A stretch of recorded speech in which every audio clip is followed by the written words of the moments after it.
Dr. Fred Zulli himself, and he is the CEO of Mibel Biochemistry. Dr. Fred Zulli, welcome to our platform now. Hello, hello.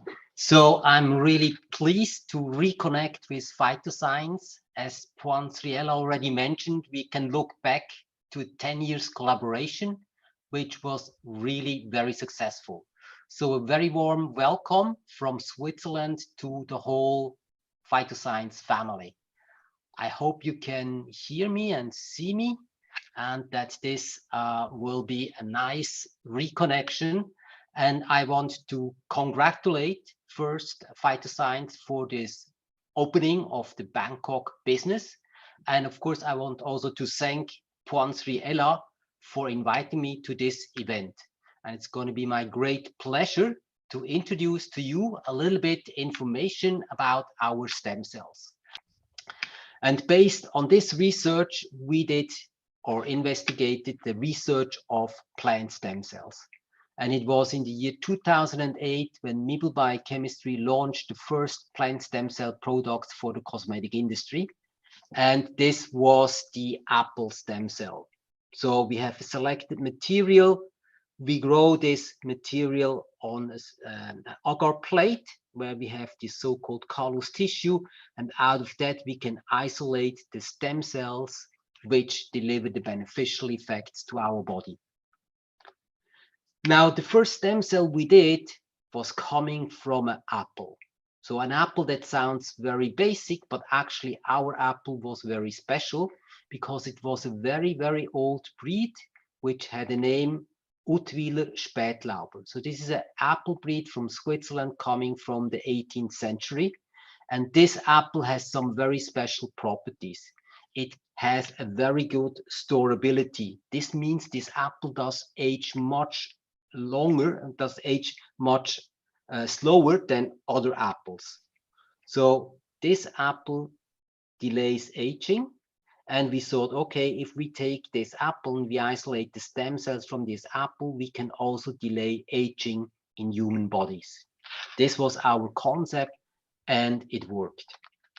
So how can we prepare and make stem cells from plants? For that, we take a part of the plant. It could be the fruit, the leaf, the flower, whatever.